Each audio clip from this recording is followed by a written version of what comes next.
Good morning and welcome to War Thunder's website. I am your host, Old Dead Man. We're not going to be spending a lot of time on the website today because I'm going to be doing this in a little different. We're talking about It's Fix number 47 up there.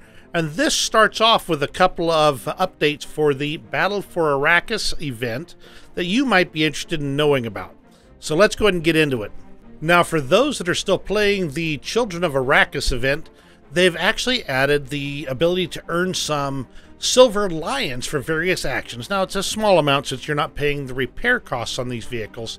But if you're still playing the Children of Arachis and having fun with it, you're going to be able to earn a little bit of silver lions on the side. In addition, one of the vehicles, the RLAU, has had its penetration drop from 1800 millimeters to 1300 millimeters. This is obviously just a balancing issue with the game. So, that's everything about the Children of Arachis. Let's talk briefly about the Battle for Arachis. One of the questions that keeps coming up that I've seen is, how do you get victory points? Well, you get victory points by running entirely through the game map and finishing the final battle. And when you do that, you get a victory point. Now, you can use those victory points, and it's not marked very well on the screen, but you can use those victory points right away, or you can save them. And if you save them, you can get up to you can get up to 4 victory points in the entire event. And 3 of them could go towards the T-72 Moderna or the Kafir. So you'd spend 3 victory points to get one of these. Or if you just have one, you can get the Electo. That would be just for 1 victory point. Whereas the Davis, the USS Davis, you can get with 2 victory points.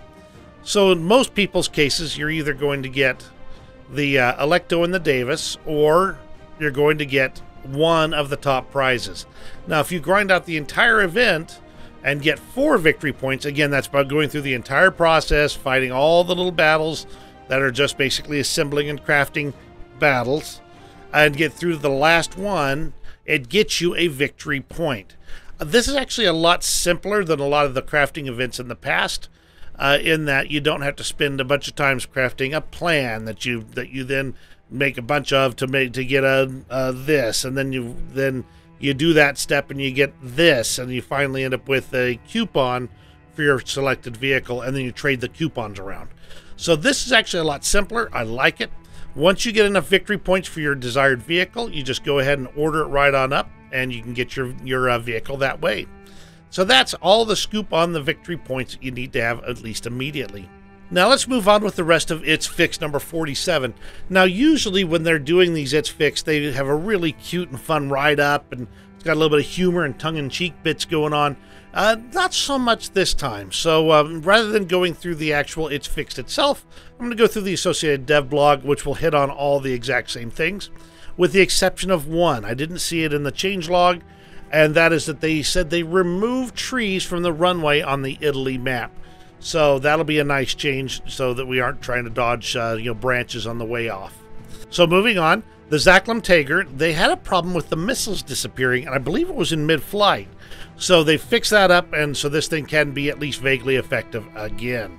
The T-72s and the T-90s had the armor value of their spare tracks adjusted. They're no longer equivalent to 30 millimeters of armor. They're now equivalent to 20 millimeters. The targeting angles for the AA machine gun have been adjusted for the Leopards 2A4, 2A5, 2A6, 2PL, the Strv 121, 122A, and 122B PLSS. On the M60 series, including the A1 AOS, Rise P, A3 TTS, the Magok 6A, the TTS, and the M60A1 DC Ariete, the machine gun had been apparently clipping through the turret somehow or another.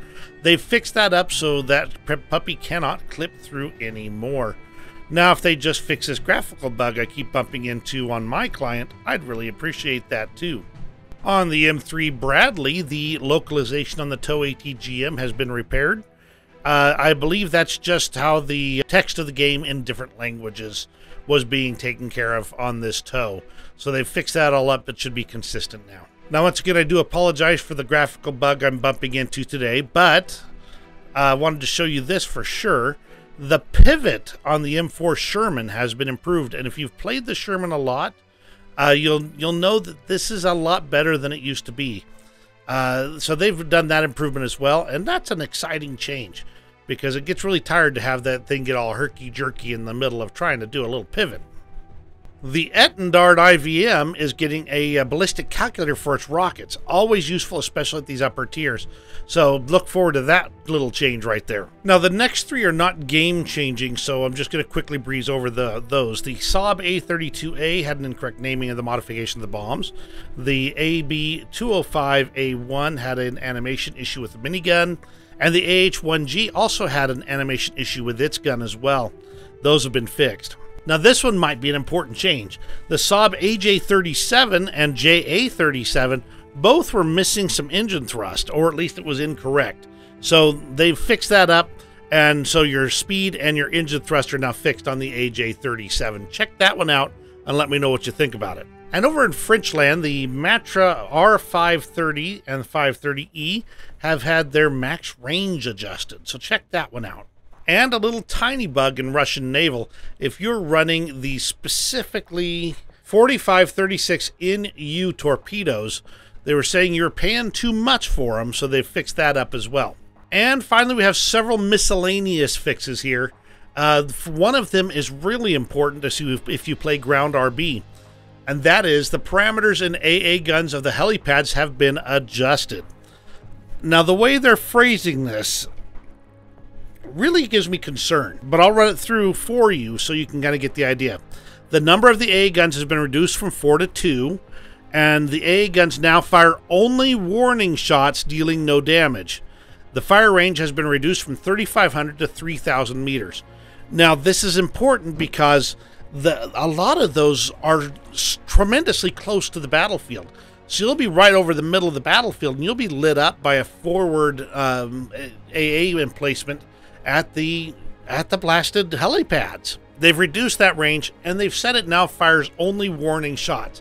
I'm betting, and this will need to be checked, but I'm betting that means that they're going to deal 0 damage across the board for those close-in helipads and for the farther one back, which means that the helicopters that are on those pads get no protection. That's the way they phrased it. But what I really expect actually happens is that they've just reduced the range of it where they deal damage. We haven't tested it yet, but just be advised, either you are entirely unprotected on those helipads now, or your protection range radius is a lot smaller, and at least that'll prevent it from going over the top of the battlefield. And that's a big change right there, and an important one. Planes, you're probably delighted because this means you can knock those pesky Ka-50s out of the sky easier. Helis, you're probably not so happy about this, just because it means that you're going to be hung out to dry.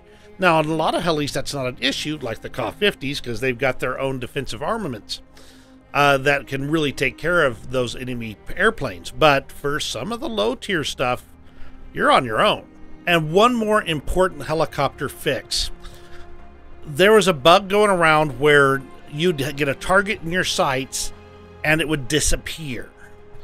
Needless to say, that's not exactly the most effective thing for trying to deal with enemy vehicles. So they've fixed that bug. You should be able to see your targets now and shoot them. And that's all the news that's fit to print. Take a look at its fix number 47 and get in there and enjoy the newly patched and fixed aspects of the game, and let me know what you think. If you enjoyed this video, give me the old thumbs up. You have a great rest of your day, and we will see you in War Thunder. The Etendard IV... Oof, that was bad. The Etendard and the AH-1G also had an